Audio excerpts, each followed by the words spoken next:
Hi, my name is Ronnie. Um, I've always been fascinated by uh, by zombification. Um, I I grew up in Haiti. I came to the United States when I was about 18 years old. So I pretty much know a lot about zombification and what I heard when I grew up about that culture, the voodoo culture. I do not practice voodoo. I am a Christian, but I know certain things that I grew up with. You know, when you grow up somewhere,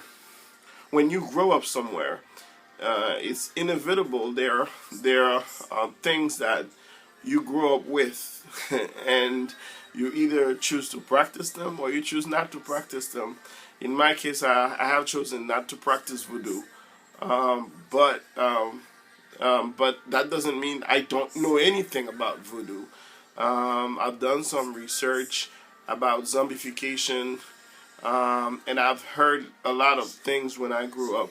And I wanted to share some of the things that I heard with you.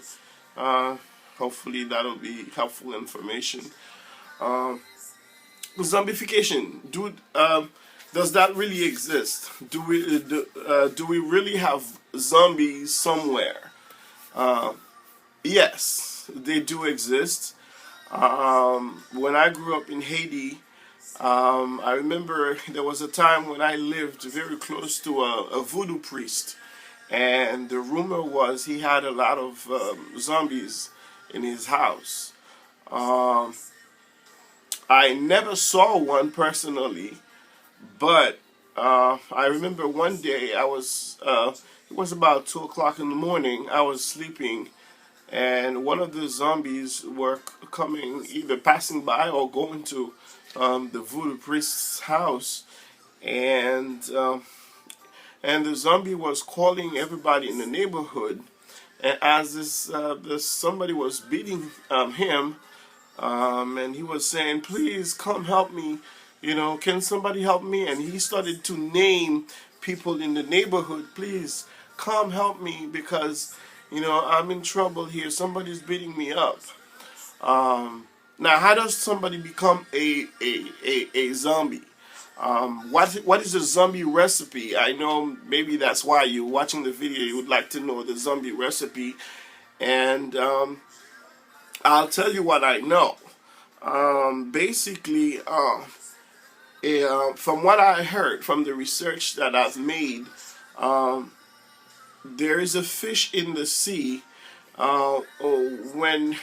When you dry that fish, you can make a powder with it, and with that powder, if you put it in somebody's food, then the person become poisoned, and and um, and the person uh, has some type of fever, and the person might pass out. And if the person passes out, um, when the person dies, the person, for whatever reason, the person has a smell, and the person is you know looks like the person is about to blow up, and you have to bury the person really fast.